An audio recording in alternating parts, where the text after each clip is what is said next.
ankle tackle stymieing Puka Nacua after the 11-yard gain. And this is a play that we've seen multiple times here during the course of the game. He's going to motion out, motion back in for the screen, and that gives your blockers time to set up. And it's the execution. It doesn't matter how many times the defense has seen a play. If it's working, that play caller is going to stay with it until the defense stops it. They've struggled to stop that play right there to Puka Nacua all afternoon. 4th and 2, down a touchdown, 3:25 to go, they'll go. Stafford looking, throws, Nacua with the catch and the touchdown!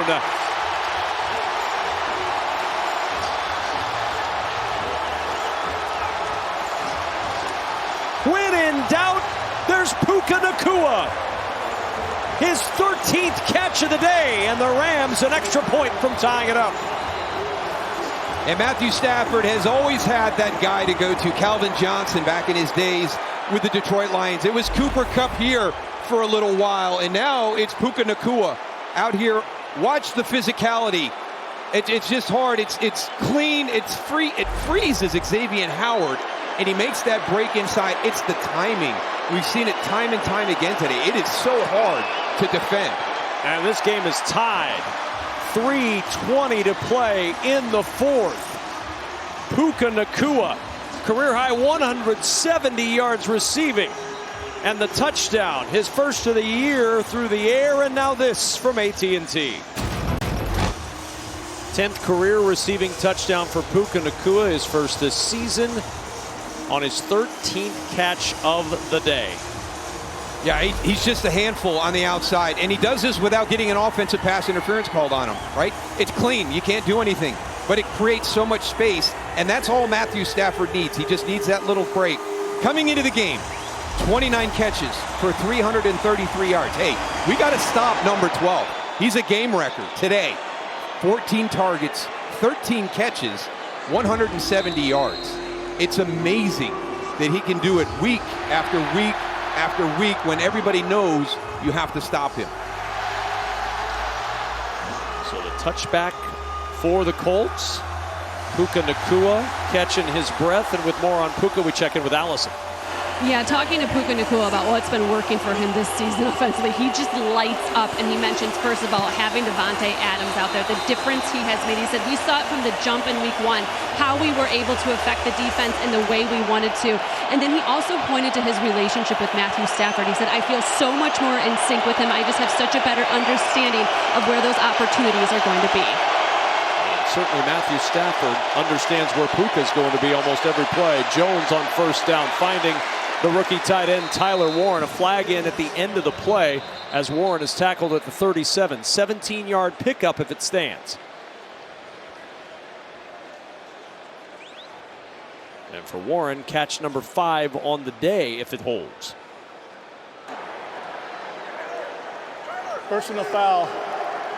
Hit on a defenseless receiver. Number 48 defense. That 15 yards will be added to the end of the play. Automatic first down. A big penalty on Omar Spates, and that'll push the Colts into Rams territory already. There's the catch across the middle. You can come in, you can see it. Right as he makes the catch, it's helmet to helmet right in the face. So good call. That's the hit they're trying to get out of the game. Top part of that helmet right into the face mask of Tyler Warren. Great shot from our crew. And it's 1st and 10 from the 48-yard line. Handoff Taylor, bouncing off his own blocker, trying to find some room. Trying to take a page out of the Kyron Williams book and stiff-arm Darius Williams. But Williams and Curl combined to throw Taylor for a loss. Yeah, that was the other one, right? Sean McVay talked to us about population tackling. It helps when Jared Verse is able to stop Jonathan Taylor's feet. That's the one thing. You get that penetration, and all of a sudden, he's coming up to the line of scrimmage, and he's got to stop his feet. Now that's advantage defense because your pursuit's going to swarm him. Jared Verse has been living in the Colts backfield today. 2nd and 13. And flags some motion early. It'll be a false start. False start. Number 79, offense. 5-yard penalty. 2nd down. This has not been the MO for Indianapolis through 3 games. No. Negative plays, penalties, miscues. We've seen it today. Yeah, they have made it really, really hard on themselves, and being away against a very good team, coming off a heartbreaking loss. You had to come out here and play really as clean as you have been the first 3 weeks, and they have been far from that. 2nd and 18.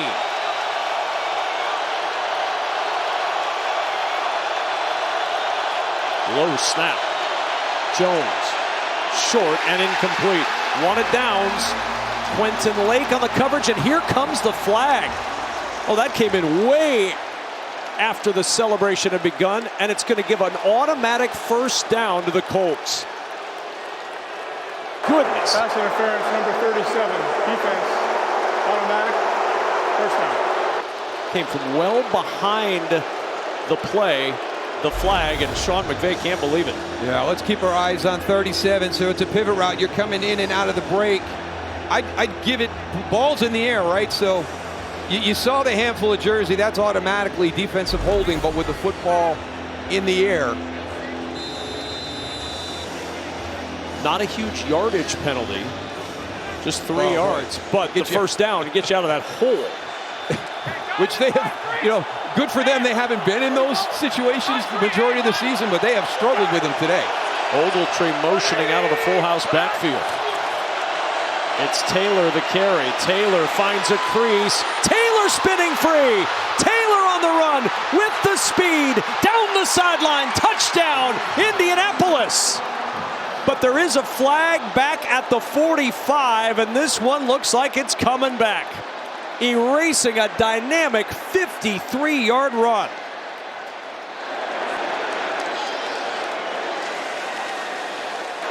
Holding, number 10. Oh boy. 10-yard penalty, first down. Adonai Mitchell, who dropped one as he came across the goal line. It would have been a sure touchdown. A second off the board with a holding call.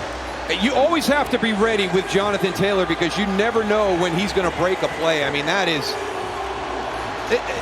such an easy call. It's going to be right where the run is. I thought maybe it was going to be late in that run, and Adonai Mitchell was adjusting because he wasn't in position, but that was from the start, and we touched on it. He had to let that earlier play get out of his head because you don't want to compound that by making another big mistake, and he just did. Jones backpedaling down the sideline, incomplete. He wanted Pittman well covered over there on that sideline, and not a lot of room for Pittman to work, and it's 2nd down and 15 with 2:10 to play in a tie game. And that is so devastating because that is what Jonathan Taylor has done for this team. He did it at Denver. He did it last week at the Titans. He'll have a run in the second half it's a highlight reel, and he's doing it like on a weekly basis. And that was his work of art here today for this Rams game, and Adonai Mitchell cancels it out.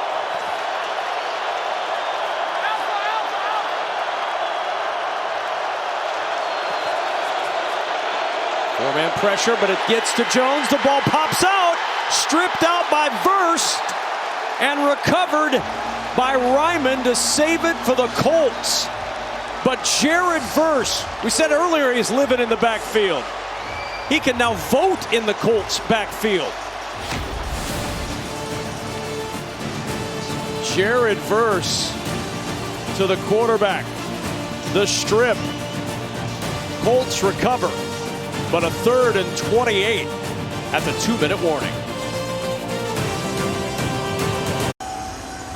Huge mistake by DJ Giddens right here. I don't know what he's thinking. He has to come outside. Help out your tackle and give it chip. How many times, what are you doing in here? That doesn't help anybody. How many times have we seen Kyron Williams help his tackles in that position? I just don't understand why you would take an inside release in that situation. Now here they got to get about 15 yards so they can kick in effectively. And they're going to try to get that with Jonathan Taylor, who picks up 11 to the 40-yard line. And now Sean McVay will use his first timeout. 2 remaining for the Rams, all 3 left for the Indianapolis Colts. Well, next Sunday we have a Fox NFL doubleheader, including America's Game of the Week from right here in Los Angeles. Justin Herbert and the Chargers taking on the Commanders, who hope to have Jaden Daniels back in the lineup. That's next Sunday right here on Fox. Check local listings for the games available in your area. Yeah, not bad. I would have been aiming for that 15, if you want to do a screen or throw a pass. But, hey, we got Jonathan Taylor. He's going to get us at least 10 in that situation. So, fantastic job. Get you there. We've watched Rigoberto Sanchez kick today, and it's been phenomenal. This is the biggest punt for him this season. Can he get them down inside the 10? They only had one all year before today. So Sanchez, who pinned the Rams inside the 10 in the first half, trying to do it again. Going to be inside the 10, caught, and a fair catch by Xavier Smith right around the 13-yard line. Well, Puka Nacua came in as the NFL's leading receiver this year. He's done nothing to lose his lofty status today. It's been phenomenal to watch this today because you know that Lou Anarumo has told all of his guys, we've got to take 12 out of the game. We can't let him be a game wrecker like he's been through the first 3 weeks, and that's exactly what he's been. And at times, I think it's one of those situations where it's just like, hey, great job. Let's minimize the impact because Stafford and Nacua sometimes look unstoppable. First down and 10 at the 12. Matthew Stafford, 49 game-winning drives in his career. Trying to start one here, and he's got Atwell all alone. Tutu Atwell, and it's 2-2 goodbye. One play, 88 yards, and Tutu takes it for 6.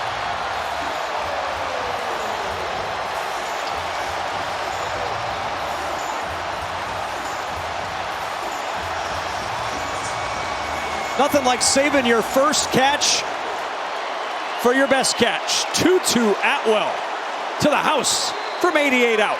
How about that? Being patient, right? Everybody's like, where's Tutu Atwell? What's his role going to be in this offense this year with this group of wide receivers? And he's kind of fought it back and forth. And to stay locked in, and when your opportunity comes, you take advantage of it. Just a great job by Tutu Atwell.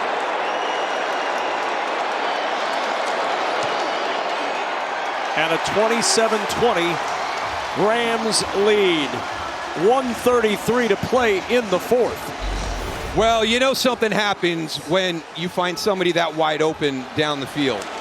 And he crosses back underneath, you tangle your feet up, and all of a sudden, Cameron Bynum has got no shot. He's gotten out leverage because he's playing his responsibility. And you can see right here, he just clicks his heels together. It's like Dorothy and the Wizard of Oz, Kevin, except he's not going home, he's going to the ground. Well, Atwell's going home. He handled the home part. 88 yards for the touchdown.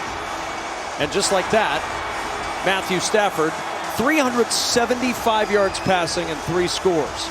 And just like that, the Rams are a minute 33 from knocking the Colts from the ranks of the unbeaten. But Indianapolis, all 3 timeouts. Can you finish? Because last week you didn't finish, right? So they've almost got you. You want to get better. You want to really kind of get put back in that same situation and see how you react. It's almost identical, right? You've got the game won against the Eagles last week. You just got to finish it. They get an opportunity here to finish with their defense. Well, it's already hard enough, Darryl, to stop Matthew Stafford and this Rams offense.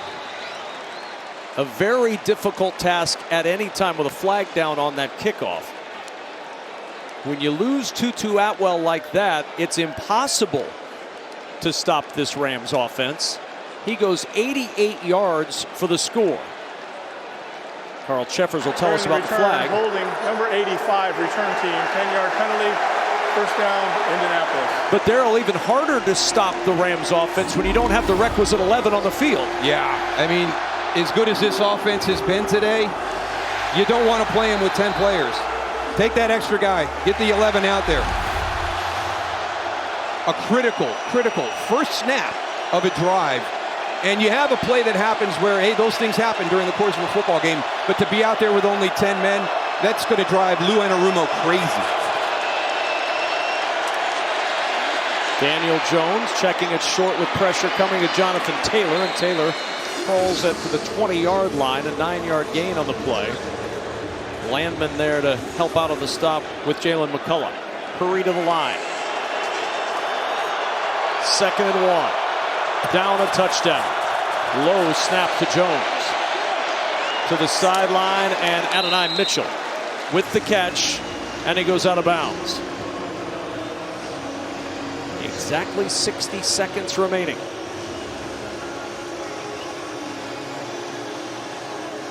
You know, sometimes life writes a script that even a Hollywood writer couldn't come up with. Do you think Adonai Mitchell makes a play on this drive to tie this game up? Wouldn't that be something? If you're joining us late, Mitchell earlier in the game had a walk-in touchdown from 76 yards out. The problem was at the 75-yard mark on that 76-yard touchdown, he lost the ball. It went out of the back of the end zone for a touchback, not a touchdown. And flags fly, and a false start against the Colts.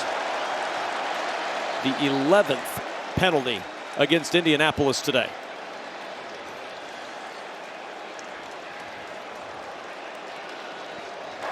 False start, number 56. Offense, 5-yard penalty, remains first down. And that's your rock in the front too. I mean, Quentin Nelson, you know, multiple Pro Bowl player, All-Pro. It's just been one of those afternoons for this Colts offense and the team. 1st and 15. Jones heaves it for Pittman on the sideline. Intercepted! Cam Curl's done it again. His 2nd pick of the day. And that might salt it away for the Rams.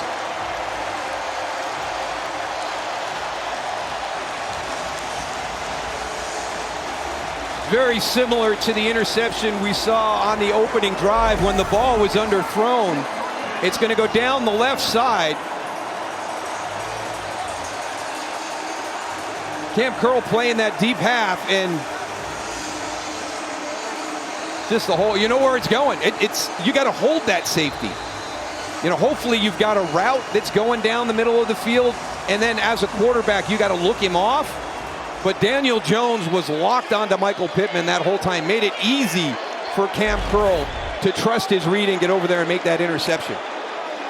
Colts do have all 3 timeouts left. So the game is not over yet.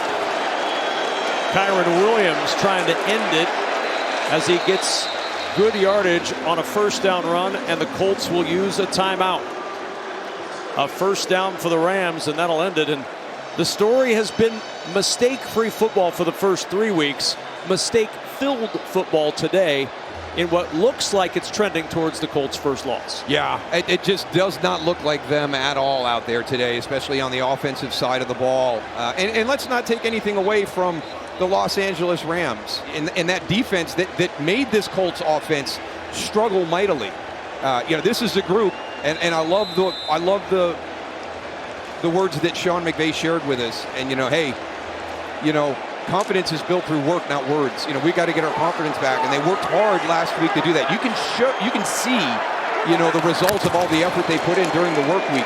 This was a very confident team, and we sensed that vibe at practice on Friday. And a 1st down for the Rams. Timeout used by the Colts, but they only have 1 remaining, and you see the smile on the face of Sean McVay.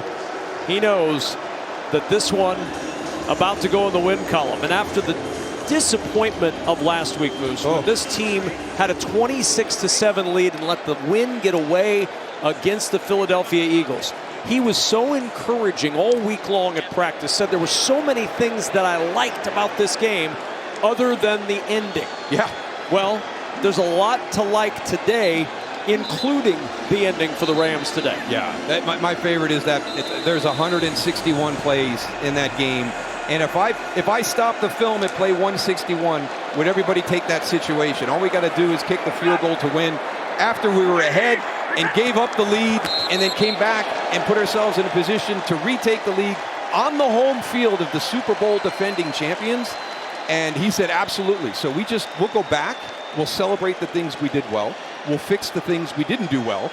And then we'll just take this game on. And what a great opponent to have, because the Colts are for real. Yep. I mean, this is not smoke and mirrors here. This is a very, very good team. And now it's going to be interesting to see how they bounce back next week. So the Los Angeles Rams bounce back from their disappointment against the Philadelphia Eagles and their first 3-1 start since they won the Super Bowl in the 2021 season. They knock off the Indianapolis Colts from the ranks of the unbeaten 27-20. And the Rams get the win in Los Angeles. We'll be back here in just a moment to wrap things up. Matthew Stafford's 50th game-winning drive, the difference in a Rams win.